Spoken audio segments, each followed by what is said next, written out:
সেনা অভ্যুত্থান ঢাকায়, নজর দিল্লির। সম্প্রতি এই শিরোনামে একটি প্রতিবেদন প্রকাশ করে ভারতীয় গণমাধ্যম আনন্দবাজার পত্রিকা। প্রতিবেদনে বলা হয়, কোয়ার্টার মাস্টার জেনারেল পদে থাকা কট্টর ইসলামী হিসেবে পরিচিত লেফটেন্যান্ট জেনারেল মোহাম্মদ ফাইজুর রহমান সেনাবাহিনীর দখল নিতে সক্রিয় বলে ধারণা তৈরি হয়েছে।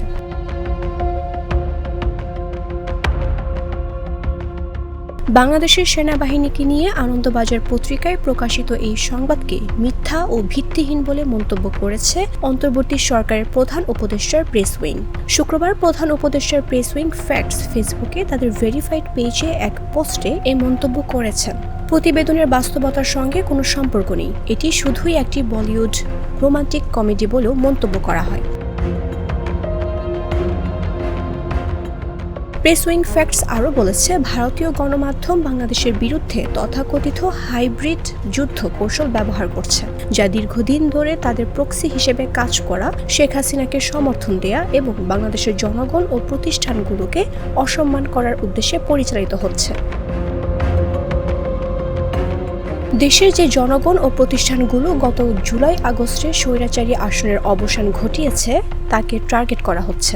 হাইব্রিড যুদ্ধের অংশ হিসেবে তথ্য পরিচালনা বা অপতথ্য ব্যবহার করা হচ্ছে, যাতে লক্ষ্যবস্তুকে অভ্যন্তরীণ এবং তার স্বাভাবিক বন্ধু ও মিত্রদের থেকে বিচ্ছিন্ন করা হয়।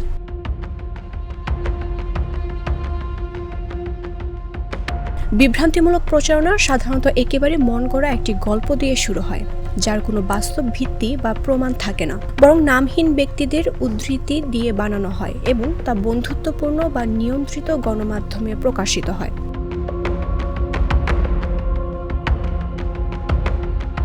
যদি গল্পটি যথেষ্ট চটকদার হয়, তাহলে অন্যান্য সংবাদ মাধ্যমেও এটি ছাপাবে এবং প্রচারের ফলে এটি বিশ্বাসযোগ্যতা পাবে।